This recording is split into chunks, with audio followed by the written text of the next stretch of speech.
Whether you were looking to sell or whether you weren't looking to sell, these are the fundamentals that you need to be doing to grow your business and have a successful business. I saw you on that path 2 to 3 years before this even came to fruition.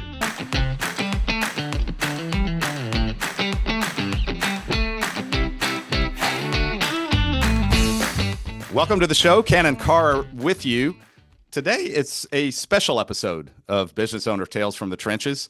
We're going to flip the script and have someone interview me because this is the 1-year anniversary of the date last September when we sold our firm into the broader partnership of EP Wealth Advisors. I want to invite a person named Wade Bradley to actually interview me.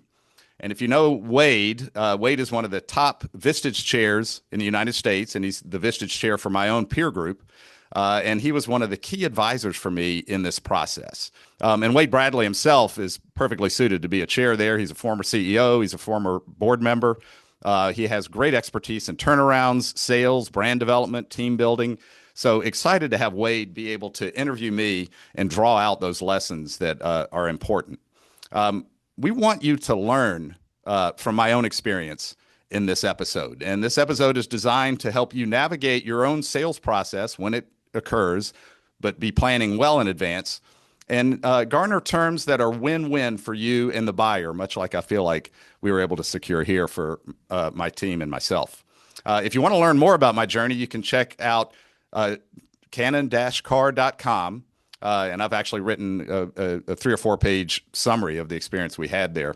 And you can also check out about all the resources around the dynamic planning. We call it the 3 R's approach that actually helped inform me in this process as well.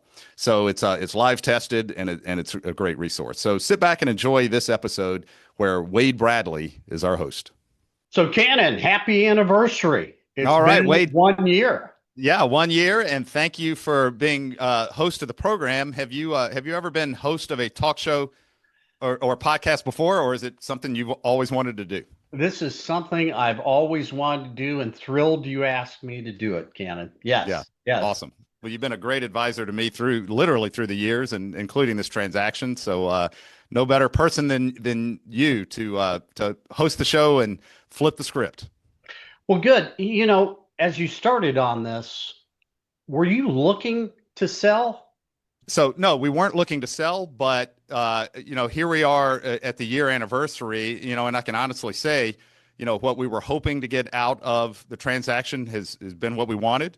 And I think what the challenges we expected have indeed been the challenges, but we've been able to work through that with knowledge. We're in a good place.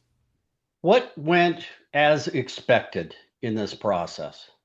Yeah, so several things went as expected, and it's often kind of what I even coach business owners to expect going into this kind of thing. The first one is we always say make sure your books are in order because you don't want any financial surprises. And right. I'll say our books held up to the transaction, and it's testimony to us having a great bookkeeper who's worked with us for over 10, 15 years. It's testimony to the fact that we'd already had audited financial statements and reviewed financial statements through the years. Right. And so, you hope when a third party comes in and starts scrutinizing your books that you don't discover those things you wish you had known. And so I'll say that one is expected because, a deal is too late to expose weaknesses on the financial side. And, so that wasn't expected, which is great. And I'll say even as part of those, having the books in order, you want your processes in order, right? And, I'll say, the processes our team has built through the years are rock solid. And I think that's why we're ultimately able to get a premium valuation in the market. And it's just testimony to, our team and those kind of things. So that one is expected. I think what went as expected too was just for me the process and what we thought we could get from the business. And the key there is being able to talk to capital markets, right? You always want to know what the capital markets are saying. And I think owners, you don't want to again wait till the deal to start finding out what the capital markets are talking about. And even 2 years before doing this deal, I had started talking to capital markets because we'd had some internal decisions we needed to decide, and basically between, are we a private client business or are we an institutional research business? And the capital markets were telling me, it's hard to do both, and you're going to get bigger bang for buck in building value on the private client side. So I already knew we needed to start reducing our investment, in the institutional business as much as I loved it. So, the capital markets, I'd done enough homework to kind of help me know what to expect. And maybe the final thing I'll say that went as expected was, it's so important to tap experts and rely on experts. Yes. And I did that through this process. And it helped me make sure I was seeing around corners so that things would go as expected. So me tapping experts went as expected. And by experts, I mean, I tell all business owners use an investment banker in a transaction like this. I ended up not using an investment banker, but I think, since I'd come from the capital markets world, we did have two competing offers. It's always good. Every owner who has just one offer is in a weaker spot. And having two offers, helped me know what was reasonable. But we had a great CPA for the firm, a great personal CPA for me. Shout out to John Martini and his team at McCabe, Heidrich and Wong. We had a great team of M&A advisors from Kilpatrick Townsend, and Jeffrey Skinner, and his team just being great, and a guy named Regan.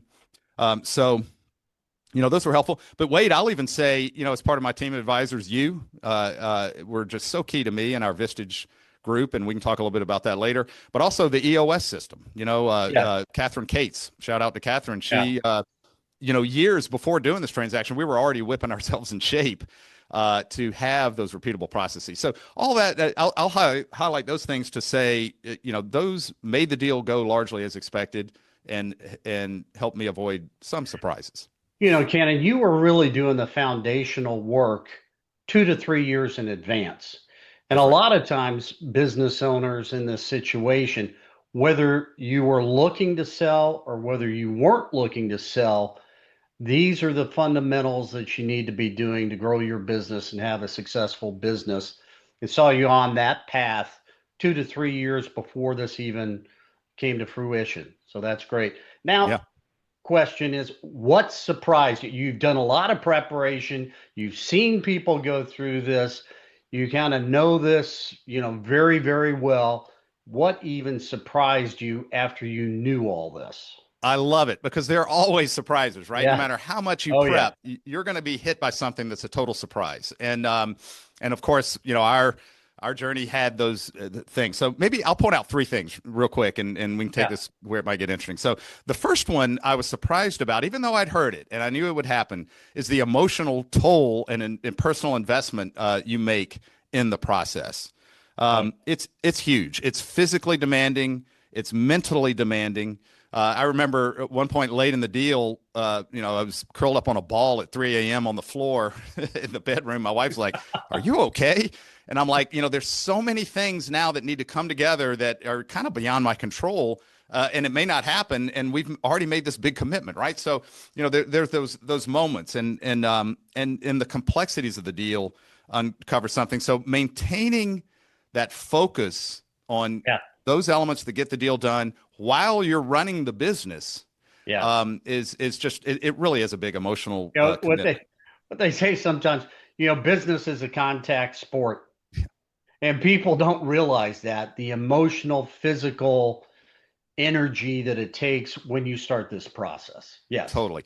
And so, and you have to know where you're headed. That's why, and we'll get into a little bit this later, but knowing where you're headed helps you also stay sane and keep that focus on driving what the deal needs to do. So, you want to, and by knowing where you want to go, and to help you maintain your focus, you need to know what's non-negotiable in this deal, what you don't want to give up, and where those things are that you actually can give up. And we can always go into that a little bit more, but that helps you keep that focus during those emotional times, because otherwise, you can lose your rudder. So that's an important one. A second. Oh yeah. What else? With that, Cannon, what were if you had to pick out the top 3 things that were not non-negotiable in this transaction, what would they have been? Yeah. So in no particular order, but like if I Yeah. were going to say the top three. So, one was that, our teammates and the way we operate would not change here locally in Atlanta. Yeah. So many transactions, particularly in the wealth management space, end up, you lose teammates, right? And the fact that, EP Wealth Advisors, was coming to the Southeast and said, we don't have a platform in the Southeast, and Atlanta, you and your team are intact, you're proven, and we can build off of you. That was encouraging, but it was non-negotiable. I did not want to have teammates have to change. I'll say on the private client side, in the institutional side, we did have to close that business and we did lose teammates, and we, in cooperation with EP, did it in a very humane way, and it was painful, but we were able to do that in a fair, balanced way. But that was non-negotiable. Another non-negotiable was losing our research engine, right? Our clients had come to trust it. We'd come to trust it. I wanted a partner that would respect it and take it into the broader organization, and EP has done that. We recognize it evolves, right? It needs to, and in fact, it will evolve in a good way, but we didn't want to have to lose that, even when closing the institutional side, keeping it on the private client side. And the third non-negotiable to me it was, I didn't want a balance sheet that we would move into that was dominated by private equity. Private equity changes things in a way where you lose control over the long term. And, we had values there. We do have private equity support, but they don't control the balance sheet to the point where it influences management decisions. It's still an advisor-centric culture. So those are just maybe the top three. Good. So you talked about what was the first what surprise, surprised right? you. You talked about the emotional. We talked a little bit what you were looking for in the deal. What else surprised you? Yeah. So the second thing that surprised me, and again, these are things I knew, but then feeling it and how important it is, ended up being just really, I'll say, a pleasant surprise. And it's that place between when you sell a business, we all focus on valuation, but how important values are. So, values and valuation go hand in hand. And if you overemphasize, one over the other, and particularly if you underemphasize the values side, bad things happen. And so what surprised me in that values was how important it was to me to do this correctly, and B, how important to the buyer, EP Wealth, our parent, the values were too. And it's hugely important because if you don't share the same values with the buyer, you're going to uncover conflict either during the deal or afterwards, which leads to regret. And what I found was, in negotiations, there's always conflict. So when the two parties don't meet eye to eye, if you can go back to the center where those important values and use that to settle the disagreements, so important. And I was thankful and surprised about how that actually drove a lot of the process. And by shared values, I meant, like with us, client first, every situation, right? Every decision you make has to have the client benefit or at least not be hurt. And EP would always come back to that too. So, shared values on the client, shared values on local authority. Like I said, I didn't want our teammates to change. I didn't want our culture to change. We know those things will evolve, but EP respected that. They wanted us for who we are. So those shared values we could always go back to. And like I said, kind of not letting PE drive and warp our decisions. So all those things were a pleasant surprise. Okay.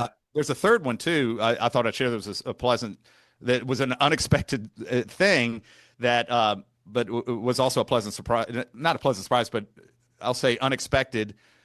Just how important it is.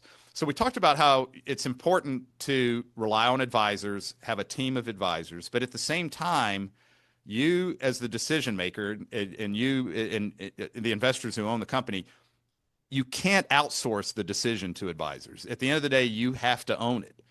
And that, we talked about the emotional commitment and how important it is to maintain a focus. There's the complexities and the decisions and the trade-offs. You have to own it as the decision maker driving this, which means you can't shy away. You can't outsource a tough decision to somebody else. You have to make those calls across employees to keep, across which values you're going to prioritize. Because if you let someone else make that decision, like an investment banker or a CPA or your M&A attorney, they don't understand it as well as you do, and you will end up probably making a mistake. So, you know, you have to own the trade-offs, you have to own the decision, and you have to invest the time. There's no way to escape it. Hey there, it's Claudia, producer of Business Owner Tales from the Trenches. Just a quick break to say, if today's conversation is striking a chord, don't forget to visit canon-carr.com. You'll find key takeaways from this episode, deeper resources, and you can download Canon's 3Rs framework, a powerful tool for navigating the toughest moments in business. Again, that's canon-carr.com. Now back to the conversation. As far as percentage of time, I've often heard people say, I had 2 full-time jobs during this process. Right. As far as percentage of time, 6 months up to the deal, how much time were you spending on this? Yeah. So we really, like I said, 2 years before, I was tapping the capital markets. We had 2 offers come in somewhere between 12 months and 9 months ahead of when the deal was done. And so, even 9 months ahead, I was spending easily 4 or 5 hours a day, even at that period. But, in the final 2 or 3 months, you're spending 10 hours a day on top of running the business for another 8 hours a day. And that's why I say curling up at 3 a.m. in a ball on the floor of your bedroom. I mean, that's sometimes where it goes. So, it's all consuming. All right. Throughout this whole process, how has this really shaped your framework called the 3 Rs? How has this framed that? Yeah. So the 3 Rs, which you're well aware of, and is kind of what I call that dynamic planning model I use for business owners. I've been working on that, as early as 5 or 6 years ago as a formal methodology. I mean, obviously been using it through the years. This partnership here added, it helps shape that so in such important ways. And I'll say there are really 3 things. A lot of it is validating it and added some dimensions to it too. The first thing I'll say, which just was a living laboratory for me, was in the 3 Rs. We talk about reward yourself, reinvest in the business, and repurpose for diversified wealth. This partnership showed me 2 things in that dynamic. The first one is just how important that 3rd R is, the repurposed diversified wealth, being in place before a transaction. A lot of owners think, oh, when I sell, it'll be my liquidity event, and that's where I'll monetize the business. When things go wrong and disruptions happen, it may not happen. You may not monetize as much as you want. I was fortunate because through the years, I'd already built separate wealth from the business. So I had a 401k, I had a taxable account. That gave me confidence and liquidity to know that I did not have to sell. And, so I could always walk away from each of these 2 deals personally if I needed to, and same with our other owners as well. So that gave me confidence, right? And it gave me authority to ask for better terms because we didn't have to do the deal. And that's so important. So the value of that diversified wealth, it's underestimated by most founders and entrepreneurs and business owners, and it's so important. So point number 1. But on that theme of reinvest and repurpose, I learned so much there too. Through the years, we had been repurposing through dividends, but I learned myself that those dividends, I wasn't really putting them to a long-term repurpose. I was actually using them to live off of as well. And about 5 years ago, when we had a business disruption and I had to cut those dividends, I felt that pain. And it was eye-opening. So, if you're repurposing, really repurpose. Don't masquerade that it's actually your salary. I had to learn that. And the other thing too, I actually wish I had reinvested more. I reinvested the proceeds in the deal at the time, but I, in hindsight, wish I was able, because I had enough liquidity in that 3rd R to be able to, I could have reinvested more. And I think, better dynamic planning on my own part, which is what we do as business owners, I could have done a better job. So we talked a lot about there, but that's the first point, that helped validate the 3 R's. If you want to ask any questions there, stop me. I'll move on to the second one. No, go ahead. All right. Second. So the second thing I learned about the 3 R's that really validated it is what I call the power of the narrative. And by narrative, I mean, having that, what I call the North Star, where you know how much you need to get from the deal, and what your values are that are important. And that was a guiding principle for me, as it is for most entrepreneurs. It's interesting. When I work with founders and entrepreneurs, they come back and they say, that early exercise of me understanding my narrative is so important to setting up a good deal, and doing that well in advance. And I had never written it down. I tell all entrepreneurs to write it down. I hadn't written it down. I just had it in my head. But it gave me that focus during the period of what the most important values were, what was non-negotiable. I'd already done that work. And it's so important because, the best deals come along when you don't need them. And, and we didn't need to do this deal, didn't have to do this deal, but gosh, it ended up being a good deal financially and resource wise. And so, the power of the narrative had certainly helped me in that situation to have confidence, to know what we wanted, and to drive for the best deal and the best terms.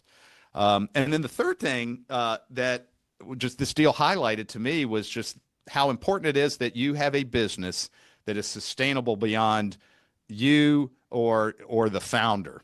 And, for 10 years before this deal, we'd already been building a business that was moving well beyond our founder, who was Tom Quinn. We already had a management team, next generation in. We had, processes that if he walked away from the business, those processes, and he'll laugh, he'd agree, would work better. So, so he wasn't messing things up by ego, which, so many founders just stay into the business too long.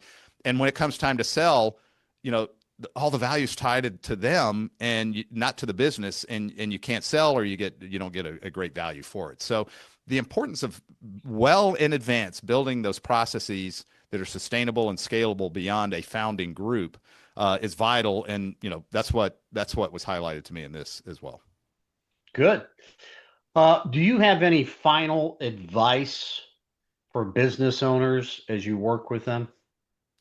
Well, I'll say it's just that starting point, home run place to start is setting your narrative. And it's something I come back to time and time again, just from experience. If you focus on valuation, you focus on processes, you focus on how do I get the best deal. But if you're doing those things without knowing what your North Star is, you aren't really anchoring your decisions so that when a deal comes along, you're in the best position to handle them. So remember, again, your narrative, your North Star, those are two words I use. It's basically around those two concepts of what are your values, what's important to you in this transaction, what's negotiable, what's non-negotiable, and how much is enough for you in this deal, and what do you expect to get from it? And where's your business today?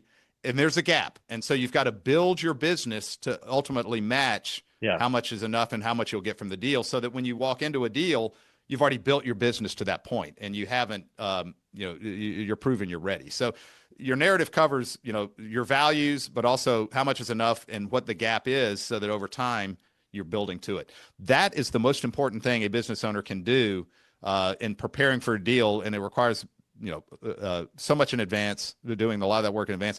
And I encourage people to write it down. And you can go to my website, cannon-carr.com. We've got an exercise that will help you go through that process. You can do it in a compressed time frame in about 2 weeks, over a series of steps. But give yourself an hour, write down a draft, and then go through that process to make it ironclad. So, Cannon, you've gone through this transaction. As you're going through this, and then you're out at the other end of it, how did this affect you personally and your family? Yeah, well, thank you. Great question. At the end of the day, that's largely the most important thing, right? So a couple things come to mind. So one, this reduced a lot of pressure, what I'll say, even before the deal, on the financial side. So just a quick context. So about 5 years ago, and I've written about this, our two founding partners split. And one of them, and it was unexpected, and one of them took about 15% of our business with it, and it passed all to the bottom line. we had to cut dividends, and I had to start saying, all right, the business wasn't in crisis, but us as shareholders, we lost our distributions basically. So when we needed to make sure we weren't going to lose more clients than those that were loyal to the founder. So for the next 2 or 3 years, I was rebuilding the business, which ended up when we did get our offers, it was recognizing the incredible improvements we'd made, and it was giving us credit for the continued improvements we were going to do. So incredible journey there. But for me and my family in that process, by cutting the dividends, we're putting kids through school where, living our life in an expensive part of Atlanta. I was having to rely heavily on our home equity line and credit cards, as well as periodic cash flow. But, the dividends being cut, it was a financial pressure period. Right. So I felt a lot of pressure, and our boys would laugh about it, but they're like, in hindsight, but they're like, okay, so this is what it's like to be a business owner, right? And it's not always the excitement of owning the business. Sometimes it's the pressure. And so the improved cash flow, the liquidity event here helped pay down all that debt, and it was a relief. So that's point number one, I'll say. The second one is just pride. Not only in going through and leading our team into what has been a great deal for clients and for employees. I mean, several on my team have actually accelerated their career progression because of this deal. We were a smaller firm. Now we're a larger firm with bigger capital budgets. Several on my team have moved into a national profile. That's exciting. I'm proud. That was one of the non-negotiables. I wanted my team to have a career progression that we would have had independently, but now for them is awesome. And I'll say I'm proud and excited about the next phase. I'm still an equity owner in the new combined firm, and I'm excited to see that grow at an accelerated rate.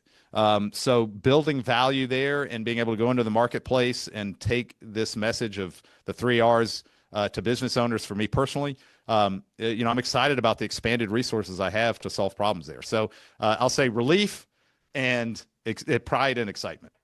That's great. That's great. Wade, this was a lot of fun. Thank you. We gave you extensive media training before this, right? Our producer, Tom Jordan, and I spent about 5 minutes ahead of time making sure your mic worked. So you did an awesome job. So thank you very much for flipping the script and my pleasure. Having me share these insights. That's good. Thank you, Cannon. Thank you for listening to this special episode of Business Owner Tales from the Trenches. If you have any questions about Cannon Carr or his journey, please reach out to us at cannon-carr.com for more resources. We'll see you next time.